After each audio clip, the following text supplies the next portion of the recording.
alive! It's alive! It's alive! It's alive!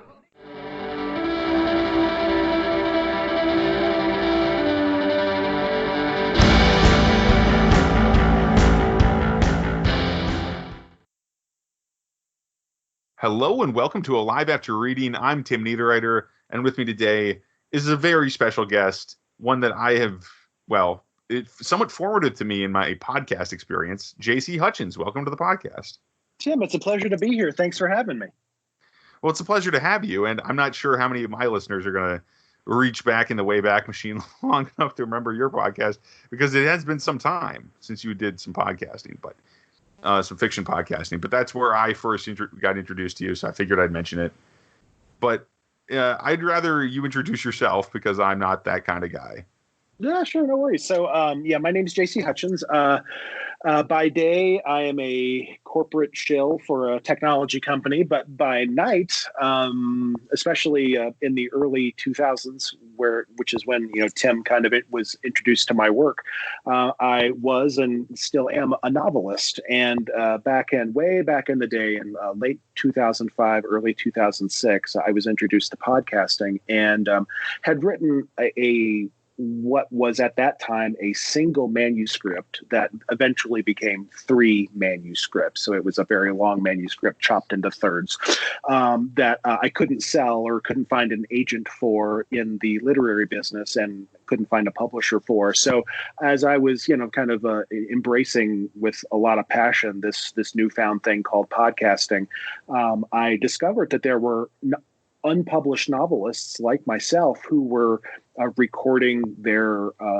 novels, their unpublished novels, and releasing them, an episode at a time. And most episodes had maybe 1 or 2 chapters each week being released as a serialized audio story. And it was absolutely groundbreaking to me because I was very familiar in audio fiction. I was an Audible subscriber even way back then, and wow. And even more than that, I really like audio dramas, like the old timey audio dramas. So this was right up my alley when I was kind of listening to this stuff with with a lot of interest. And it became clear that these authors were generating a lot of grassroots interest in their work, and I reckoned that all signs were pointing to this novel that I had written. It wasn't going to get picked up by an agent, and it wasn't going to be published. So if I can't sell it, why not share it? And so I chopped the book into thirds, as I said, and I recorded the first act, what became what was the first act of the longer story, as novel 1 in a techno thriller series called Seventh Son. So there was Seventh Son book 1, which was called Descent, and then book 2 was released later in 2006, and that was called Deceit.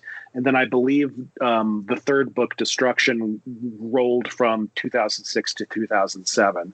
Beyond that, I did a few audio fiction projects after that. One of them was an interesting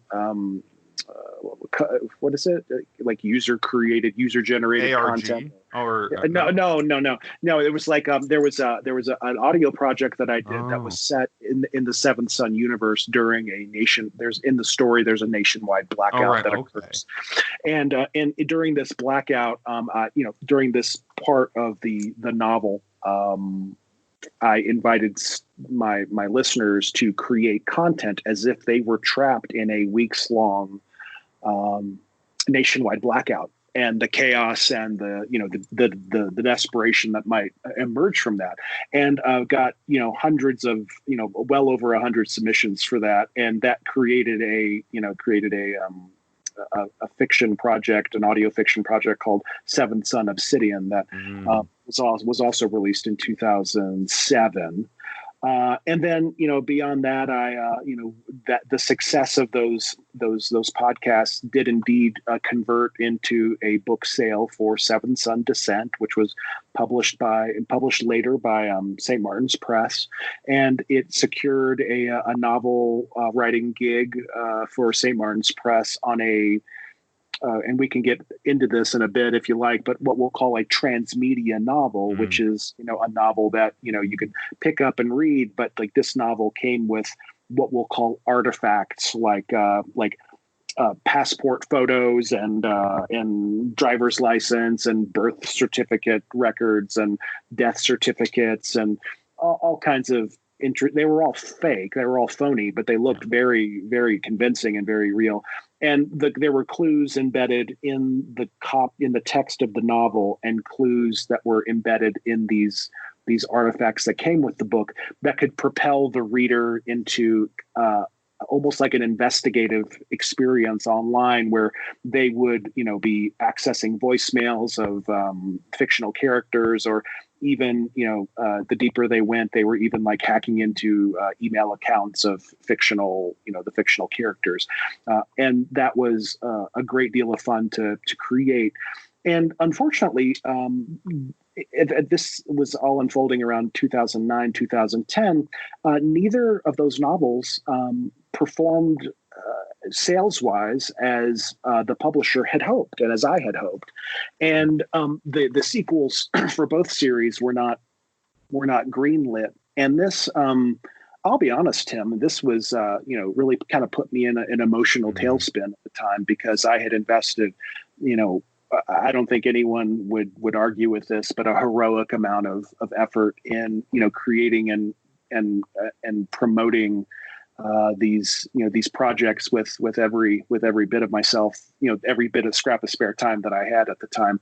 And it wasn't until 2014, several years later, that I got scrounged up the gumption to create a digital self-published project called The 33, and then and did that for a bit in 2014. And now I'm currently researching and preparing and beginning to outline a novel for a young adult novel, what kind of set in 1920s England, kind of like a supernatural thriller. So, that's my story in the nutshell. I'm best known for, if I'm known at all, I'm best known for my Seven Son work back in 2006 and 2007.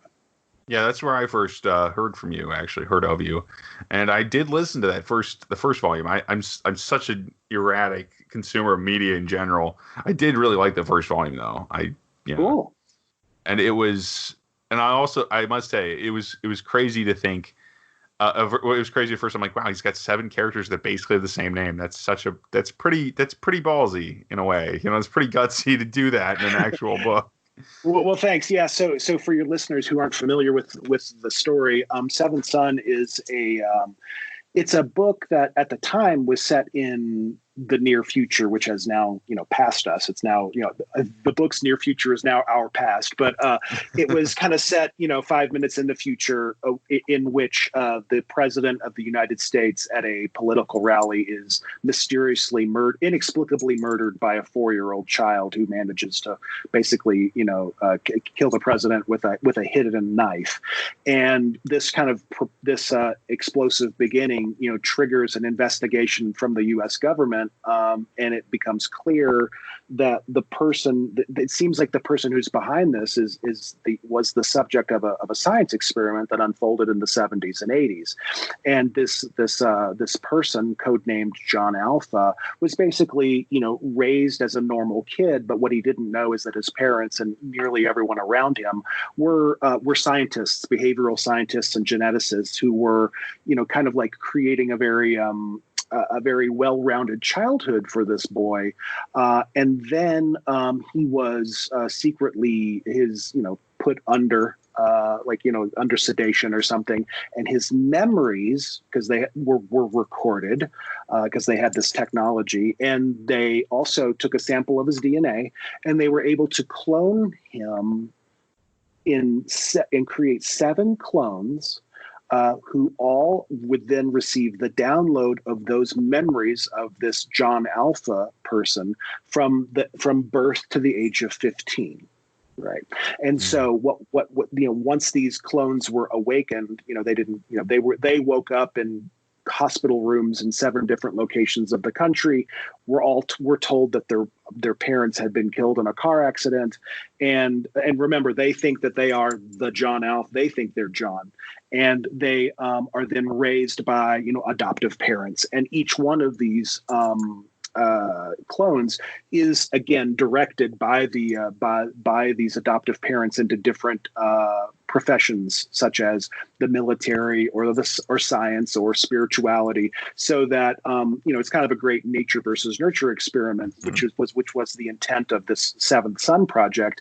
But it went awry because apparently the guy who provided the foundation for this project, John Alpha, is behind a conspiracy to murder the president. So this science experiment called Seventh Son brings back all 7 of their children, for lack of a better word, who had no idea that they were human clones, and basically throw them into a room and say, look, you're clones, you have the same memories from childhood, and you have wildly different personalities and body types and attitudes, but you have to work together right now, because we think that this is just the beginning of John Alpha's reign of terror. And so that's kind of like the shtick, that's the setup for the trilogy of novels. And back to your point, Tim, about having 10 characters, 7, often more 8, than 7, really. but At least 8. But at least 7 characters in a room talking most of the time in these books. I didn't know how hard it would be, so I guess I guess I was just kind of foolish. I didn't know what I didn't know. I don't think I would do 7 characters now, mostly because I think I would I'd want to dedicate more time to each of, like maybe make 4 or 5, and then dedicate more time to getting to know them a bit more personally, or learning more about their unique lives. But I would basically had kind of written a book that I'd want to read, and that seemed and while the publishing industry at first wasn't very interested in that, lots of geeks on the internet were, and they didn't seem to mind this this cast of 7 characters, and probably mitigated by the fact that I was able to provide like 7 distinct voices for the characters and whatnot. Yes. I brought a little performance to my reading of the book to make sure that people could kind of track who might have been speaking at whatever time. Yeah, a lot of those guys are pretty memorable, honestly. I mean, especially I remember the priest and the hacker guy. Kilroy was the hacker. Yeah. Anyway, so they were. Anyway, I that's all. It's all great, but it's in the past. This new project of yours. What are you working on these days? Yeah, I mean, you mentioned it briefly. Yeah, sure. So, in 2014, I created what we'll call an episodic short story series called The 33.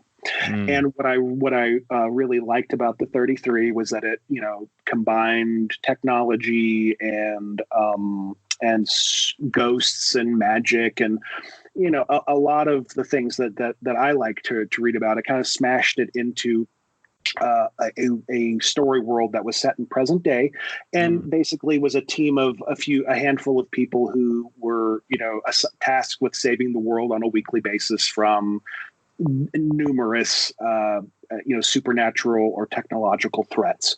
And what I really came up, and this was a self-published endeavor that I intended to write in what we might consider like a television series seasons of this content. And I got about halfway through season 1 of the story arc for The 33. And it was, you can kind of imagine any, like the X-Files, where there were Monster of the Week episodes, but then there were also, these kind of like episodes that contributed to the mythology or the greater threat, right? And this was, this project was intended to go in that very direction.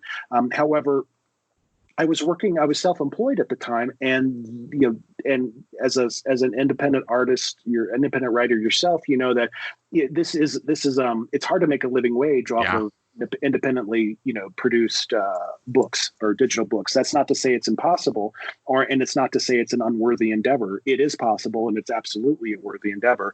But for me, because I was self-employed at the time, this killer content, and I'm still very proud of the 33. Just wasn't turning enough tricks to keep my lights on. So I shelved it. But one of the things that I really enjoyed was, much like the Seven Son books, was creating a team of misfits who are tasked with learning how to get along, and then learning how to defeat, to beat the odds and defeat an emergent big bad. So as I, turned my attention to my next project, it was maybe about a year ago, I was watching the silent film Nosferatu. Now, I love Dracula. I loved the novel. I've read the novel when I was younger. I love the mythology. And I was watching Nosferatu, which is, inspired by Dracula, and, only changed in just the most rudimentary ways to avoid a lawsuit. And even then it didn't survive a lawsuit.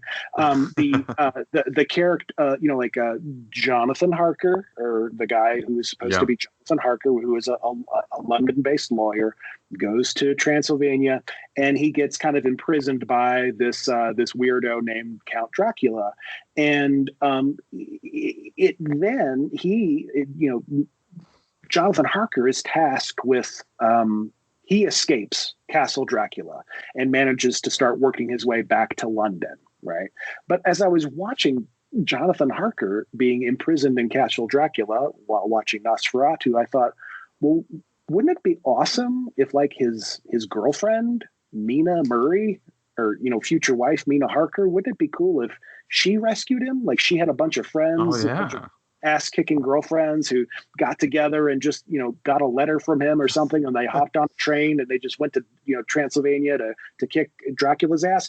And while what this project is now, which I'm calling Mina Harker Monster Hunter, is not.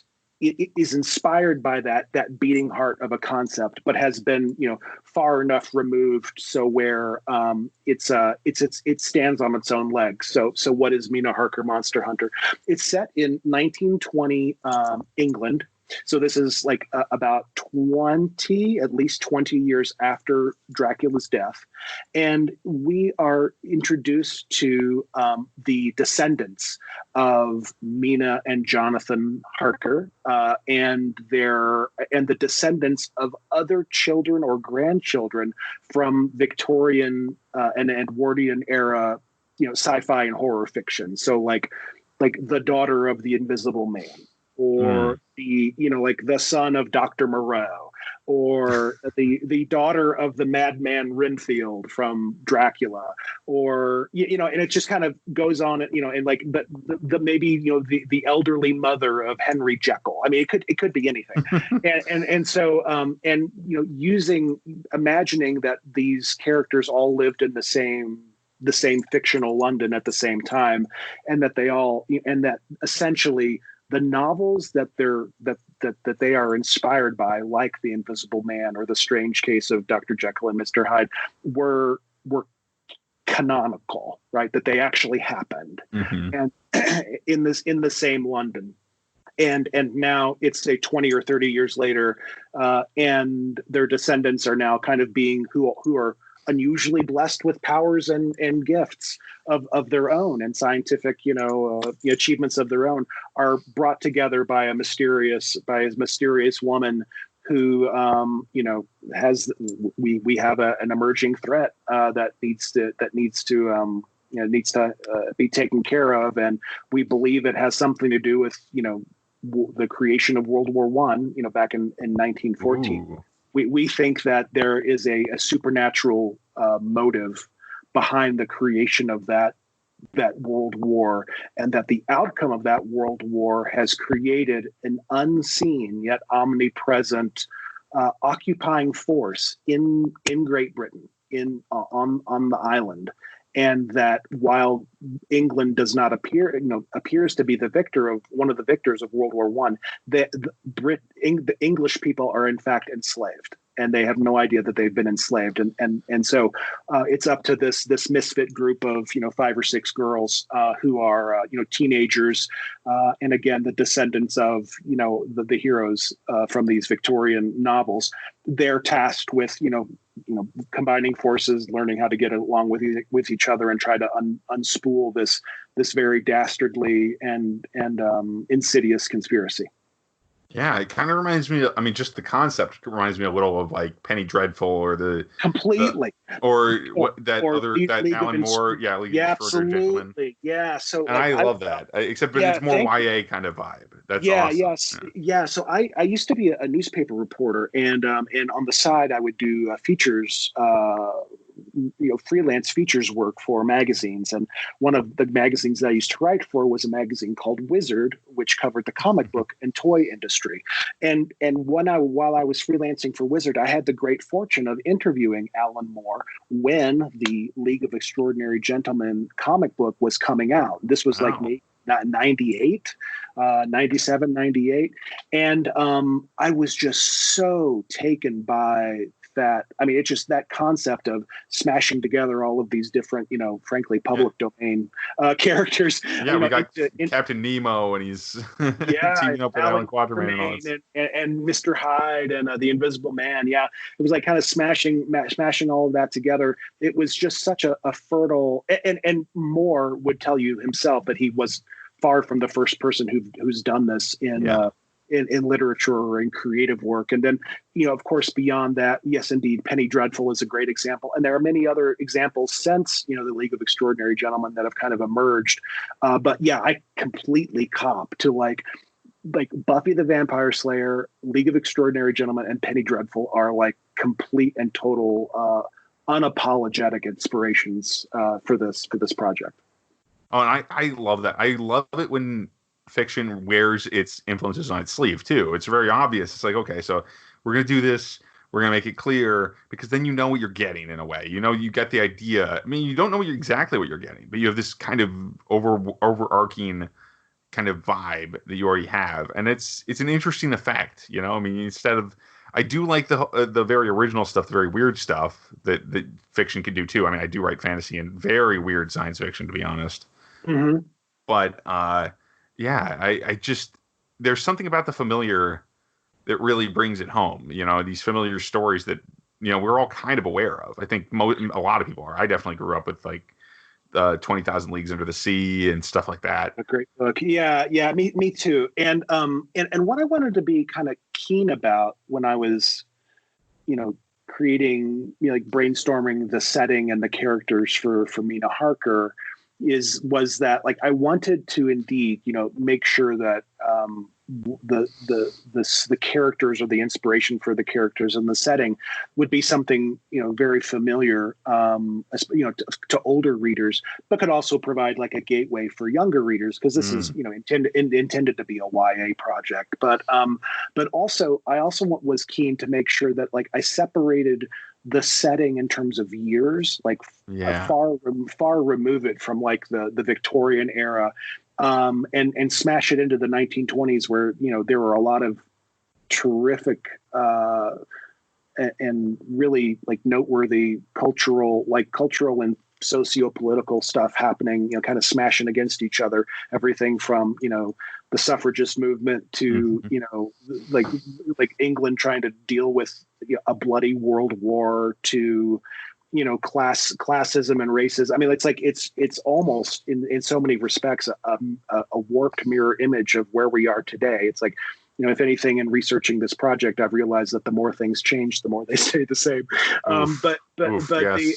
But being able to kind of yank enough of the characters away from like the source material settings by making them descendants, and also yanking the setting itself from 1890s London or 1850s London to 1920 London, it is intended to kind of bring some freshness to the endeavor in a way that I hope feels good and fun for a younger reader. Yeah, it's an interesting idea because honestly, that jump forward in years is what kind of makes it for me. Because if you were going to just go back and like, well, it's like all these characters, but they all fit together, and now they're all a super team, like League of Extraordinary Gentlemen.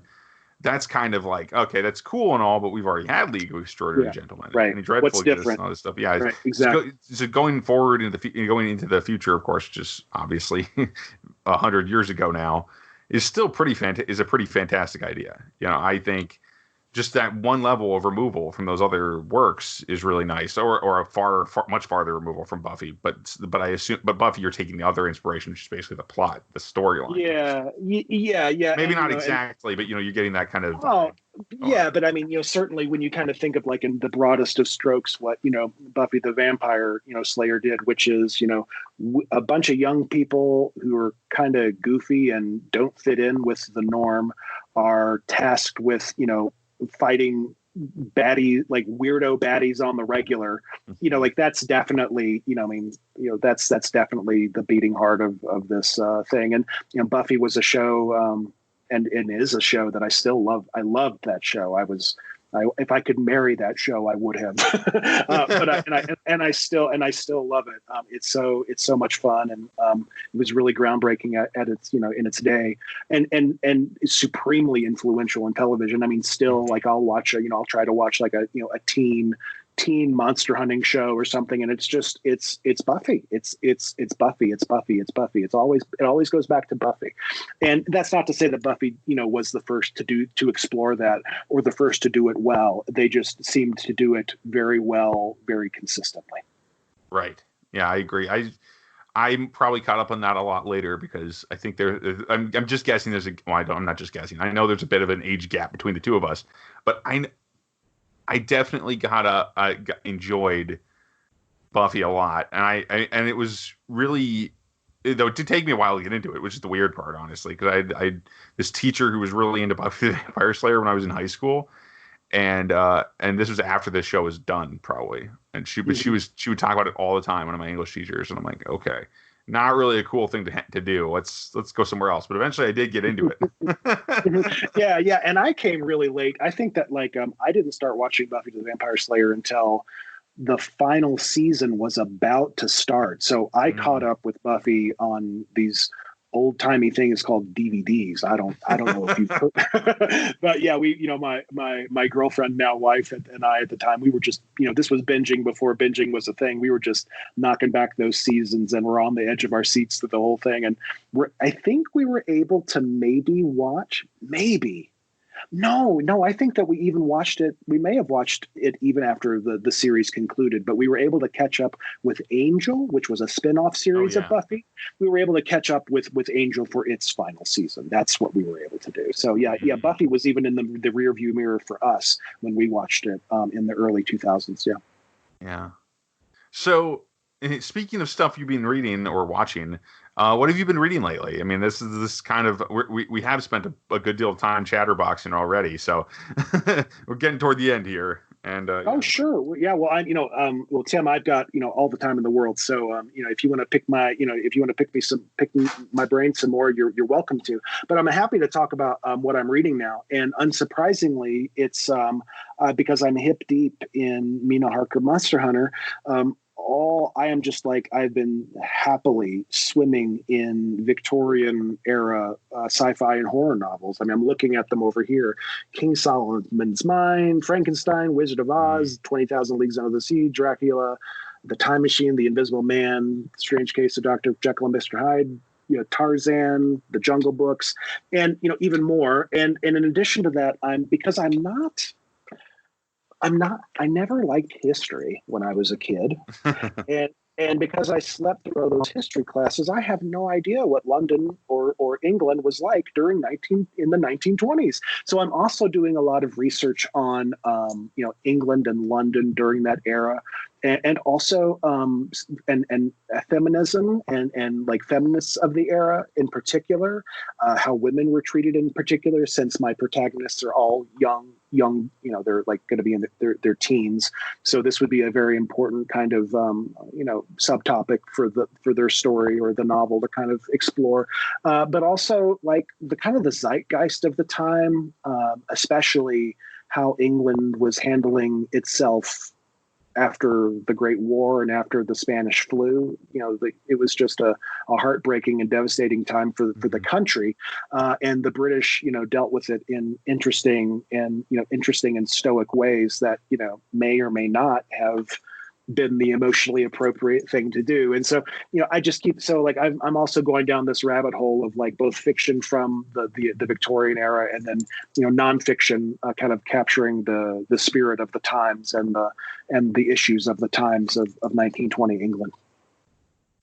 Cool. That sounds like, I got to say, I haven't read all those books, but I have read a few of them, and there's a lot of good material. Obviously this is like we're talking some of the earliest the earliest science fiction and kind of fantasy novels, because novels were pretty new still.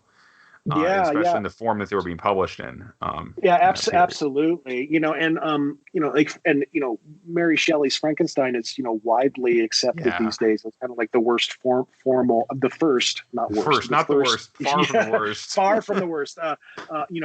Novel, science fiction novel. And, Frankenstein, of course, is a novel that, that I'm, using as inspiration. And one of the things that I'm doing as I'm reading these books, it's not just to kind of learn about the characters, but it's to find these clever to find plot holes that, or like dangling threads that aren't but that filtered through a certain lens could look like dangling plot threads that I could, leverage for Mina Harker Monster Hunter. So for instance, at the end of Frankenstein's monster, or the creature, has whichever you want to call it. Yeah, right.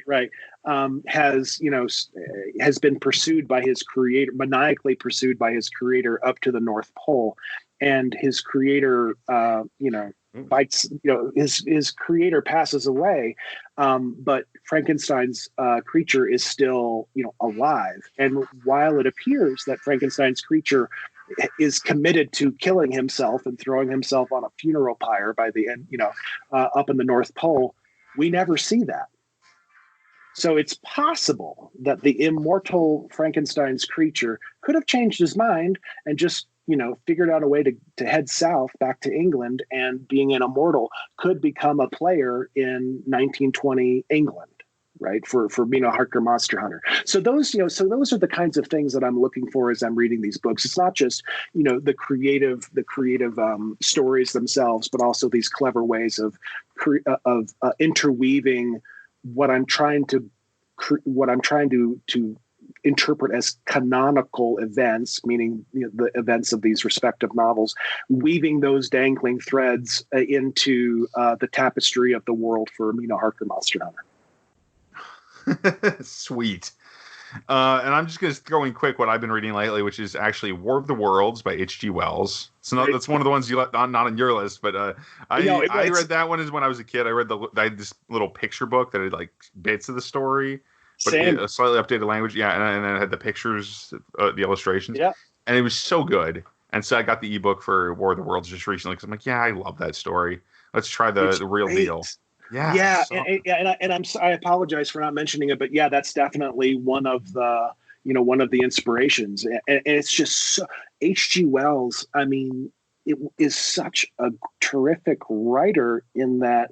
Yes, he's got these great concepts, but the stories are just so smartly paced that I read the book in like a day. Like I couldn't stop reading. It was so good. Yeah, and the other book that I got on my shelf that I was actually just reading right before this podcast is actually, I think it's the third book of Amber by Roger Zelazny. So it's I think Sign of the Unicorn is the third one.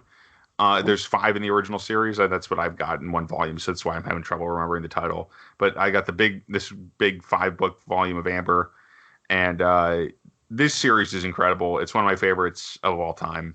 Already, and I know it's going to rock. Let's see how it ends, because I actually have never finished it yet before. But I got to say, first 2 really knocked my socks off. So cool. I haven't read those books, so I appreciate this recommendation. Yeah. I do want to explain the premise briefly, because it is basically I'm a huge Roger Zelazny kind of fanatic at this point. I have this collections of all his short stories and stuff, but he was writing this back, I think, in the 70s or 80s, Don't quote me on that though. But regardless, this is a fantasy story about this kind of place where it's the center of reality, and there's this kind of multiple universes kind of thing going on. But the characters that dwell in Amber, which is the city that's at the center of everything, everything's just a reflection of Amber, is what they say, and they can just go anywhere and find what they're looking for. These nobility from this weird city that's at the center of creation or whatever.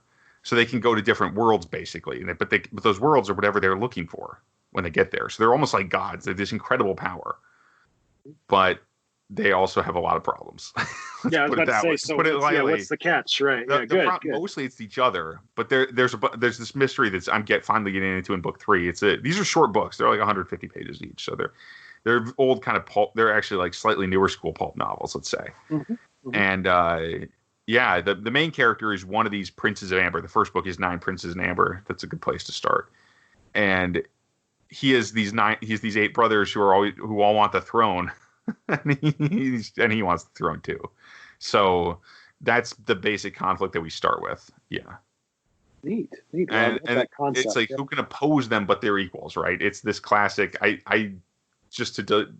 a great concept, and frankly, it's also got some of the wackiest, craziest stuff. And I mean, he starts out on a modern Earth, basically, which is one of the other weird things about this story. He starts out on Earth in the whatever time period the book was written, I'm assuming. So and then we go to these fantastical places, and the second book is called The Guns of Avalon, to give you any idea. It's insane how crazy this series gets. And very, very like Highlander meets, there could have been a Queen song about it. Let me put it that way. Yeah, cool. Well, that's my jam. That's my jam. Yeah. So anyway, thanks for being on the show, JC. It's been great. Oh, Tim, it's been an honor and a pleasure. I really appreciate the opportunity to talk to you and to, not only go down memory lane, but to, share some new things that are happening in my creative life. I'm honored to be here. Thank you. Well, you're welcome, and I look forward to seeing Mina Harker Monster Hunter, or whatever you end up calling the final product. Thank you very much. All right, thanks, and have a good one. Talk to you all later, folks.